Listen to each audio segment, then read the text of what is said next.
यह कहानी समाज के उस कड़वे सच को दर्शाती है जहां बच्चे बड़े होकर अपने माता पिता को बोझ समझने लगते हैं। रिटायरमेंट के बाद मोहन जी और उनकी पत्नी विजया जी को उम्मीद थी कि उनके 3 बेटे उनका सहारा बनेंगे, लेकिन उन्हें बदले में केवल तिरस्कार और बंटवारा मिला। कहानी की शुरुआत होती है मोहन जी की रिटायरमेंट समारोह के समापन से।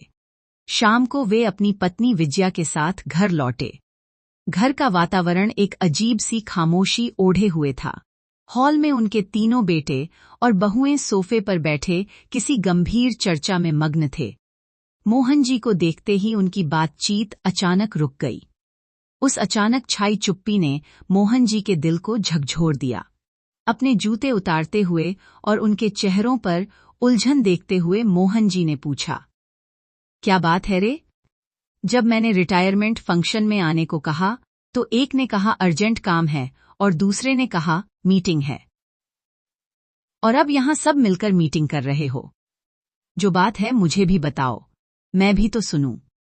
बड़े बेटे ने झुंझलाकर कहा, क्या पिताजी, आप भी बच्चों जैसी बातें करते हैं। हम यहां अपनी परेशानियों में डूबे हैं और आपकी अपनी ही राग अलापना शुरू हो गया। इन शब्दों ने विजया के हृदय को छलनी कर दिया। आवेश में आकर उन्होंने डांटा, ये क्या तरीका है अपने पिता से बात करने का? इतने वर्षों तक उन्होंने दिन रात एक करके तुम्हारे लिए मेहनत की। आज उन्हें सुकून मिला है तो तुम्हें खुश होना चाहिए, पर तुम तो उल्टा उन्हें दुख पहुंचा रहे हो। विजया की बात सुनकर दूसरी बहू ने अहंकार से कहा, क्या सासू माँ, आप भी कैसी बातें कर रही हैं? हमारे पति ने अपनी मेहनत से पढ़ाई की, तभी तो आज इस मुकाम पर हैं। इसमें ससुर जी की मेहनत भला क्या है? वे शब्द मोहन जी के सीने में सुई की तरह चुभ गए। अपने बेटों और बहुओं के व्यवहार में आए इस अचानक बदलाव का कारण जानने के लिए उनका मन तड़प उठा। अपने भीतर के दर्द को दबाते हुए उन्होंने बड़े दुख से पूछा, बेटा, बस एक बात बताओ, मेरे रिटायर होने से तुम खुश हो या दुखी? बेटों ने एक दूसरे का मुंह देखा और रूखेपन से बोले, न खुशी है न दुख, सच कहें तो बस टेंशन हो रही है। विजया ने टोकते हुए कहा, पिताजी रिटायर हुए हैं तो तुम्हें टेंशन क्यों? चिंता तो उन्हें होनी चाहिए। बेटों ने लापरवाही से जवाब दिया, टेंशन क्यों न हो? अब तक तो पिताजी की ड्यूटी जहां रहती थी, आप भी वहीं रहती थीं।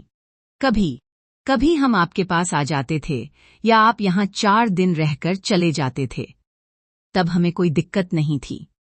लेकिन अब तो आप दोनों को हमारे साथ ही उम्र भर रहना पड़ेगा। हमारी पत्नियों के पास अपने काम और बच्चों के स्कूल, ट्यूशन के बाद समय ही नहीं बचता। अब आप भी साथ रहेंगे तो उन्हें समय पर आपके सारे काम करने पड़ेंगे। वे तो अपने कामों से ही थक जाती हैं, ऊपर से आपकी जिम्मेदारी।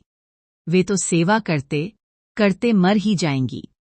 पतियों का समर्थन पाकर बहुओं ने भी सुर मिलाया, अगर आप हम तीनों के घर 4 महीने भी रहें, तब भी साल तो कट जाएगा, पर आपकी सेवा करना एक दिन भी हमारे बस की बात नहीं है। इन शब्दों ने मोहन जी और विजया के हृदय में विष बुझे बाणों का काम किया। उस तिरस्कार के क्षण में मोहन जी समझ गए कि उनके बेटों को उनका साथ अब बोझ लग रहा है। भारी मन से उन्होंने कहा, ठीक है, मुझे क्या करना है मैं तुम्हें कल बताऊंगा। हमारे बारे में सोचकर अपनी टेंशन मत बढ़ाओ। इतना कहकर अपनी आंखों के आंसू छिपाते हुए वे कमरे में चले गए। कमरे में विजया अपने पति के कंधे पर सिर रखकर फूट फूट कर रोने लगी। देखिए जी, मैंने कितनी बार कहा था कि रिटायरमेंट से पहले अपने लिए एक छोटा सा घर ले लेते हैं, पर आपने मेरी एक न सुनी। आपने कहा कि हमारे बेटे सोने जैसे हैं, उन्हें पढ़ा लिखाकर काबिल बनाऊंगा तो वे हमें पलकों पर बिठाकर रखेंगे। आपने अपनी बात तो निभाई, उन्हें काबिल बनाया, पर सपने में भी नहीं सोचा था कि वही हमें घर से निकाल देंगे। अब हमारा क्या होगा? मोहन जी ने उसे सांत्वना देते हुए कहा, देखो विजया, रोकर मुझे कमजोर मत करो। इतने सालों तक तुम मेरे सुख दुख की साथी रही हो। अगर वे हमें नहीं चाहते तो क्या हम जी नहीं पाएंगे? मुझे हर महीने पेंशन मिलेगी, जिससे हम चैन की जिंदगी बिता सकते हैं। मैं कुछ उपाय सोचता हूँ और ऐसे बेटों को एक अच्छा सबक सिखाऊंगा। अपनी पत्नी को तो सांत्वना दिए, लेकिन मोहन जी को नींद नहीं आई। उनको पुराने दिन याद आने लगे। मोहन जी को पुरानी घड़ियां और चश्मा पहनने का शौक था, लेकिन पिछले 5 सालों से उन्होंने अपने लिए एक नया कुर्ता तक नहीं खरीदा। जब भी विजया कहती, जी, अपने लिए कुछ ले लीजिए, तो वे मुस्कुराकर कहते, विजया, बड़े बेटे की विदेश की पढ़ाई की फीस भरनी है। मेरे पुराने कपड़े अभी और 2 साल चल जाएंगे। और एक बार मोहन जी को तेज बुखार था। डॉक्टर ने आराम की सलाह दी थी, लेकिन उसी दिन छोटे बेटे के कॉलेज की डोनेशन फीस जमा करनी थी। मोहन जी ने बुखार में तपते हुए भी ओवरटाइम किया और ऑफिस गए ताकि बेटे का साल बर्बाद न हो। आज वही बेटा कहता है कि आपने हमारे लिए किया ही क्या है। कुछ साल पहले विजया और मोहन जी ने शहर के किनारे एक छोटा सा प्लॉट खरीदने के लिए पैसे जमा किए थे। उनका सपना था कि रिटायरमेंट के बाद वहां शांति से रहेंगे। लेकिन जब मंझले बेटे को बिजनेस शुरू करना था, तो मोहन राव ने बिना सोचे अपनी पूरी जमा पूंजी उसे दे दी। उन्होंने सोचा था, बेटे का भविष्य बन जाएगा तो घर तो बेटों का भी मेरा ही होगा। ये विषय याद करते करते उनके आंखों में आंसू भर आए। लेकिन उन्होंने तय कर लिया कि अपने बेटों को सबक सिखाने का समय आ गया है। अगली सुबह बड़ा बेटा चाय पी रहे पिता के सामने मेज पर गुस्से से अखबार पटकते हुए चिल्लाया, ये क्या है पिताजी? हमारी इज्जत सरेआम नीलाम करने के लिए आपने अखबार में यह विज्ञापन दिया है। चिल्लाहट सुनकर बाकी दोनों बेटे और बहुएं भी हॉल में आ गए। अखबार में बड़े बड़े अक्षरों में शीर्षक था, नीलामी के लिए माता पिता। नीचे लिखा था, जिनके माता पिता नहीं हैं वे आएं और हमें ले जाए। साथ में मोहन जी और विजया जी की फोटो और पता भी दिया गया था। यह देखकर सब दंग रह गए और गुस्से में बोले, पिताजी, अगर जाना ही था तो एक बार कहते, हम किसी वृद्धाश्रम में छोड़ आते। इतना तमाशा करने की क्या जरूरत थी? मोहन जी ने शांति से चाय का कप रखा और बोले, आजकल वृद्धाश्रम जाना कोई नई बात नहीं है, पर अगर मैं भी सबकी तरह वहीं चला जाऊं तो उसका फायदा क्या? विजया को अभी भी बेटों से मोह था। उसने पति से कहा, पर ऐसा विज्ञापन क्यों दिया? देखिए, बच्चे कितने दुखी हो रहे हैं। मोहन जी ने दुख भरी हंसी के साथ कहा, विजया, तुम अब भी इनकी फिक्र कर रही हो। जिस पल इन्होंने हमें 4 महीनों में बांट दिया, उसी पल मैंने इनके बारे में सोचना छोड़ दिया। इन्हें क्या पता कि माता पिता की कमी क्या होती है। उन अनाथों से पूछो जिन्होंने बचपन में अपने माता पिता को खो दिया। मैंने यह विज्ञापन उनके लिए दिया है। इसे देखकर कोई न कोई अनाथ जरूर आएगा और हमें ले जाएगा। तब हम उनके माता पिता बनकर अपनी बाकी जिंदगी खुशी से बिताएंगे। इन्हें 3 वक्त का खाना खिलाया, कॉरपोरेट स्कूलों में पढ़ाया, बड़ी नौकरियां दिलाईं और अमीर घर की बहुएं ला दीं। इसीलिए आज ये हमें बांट रहे हैं।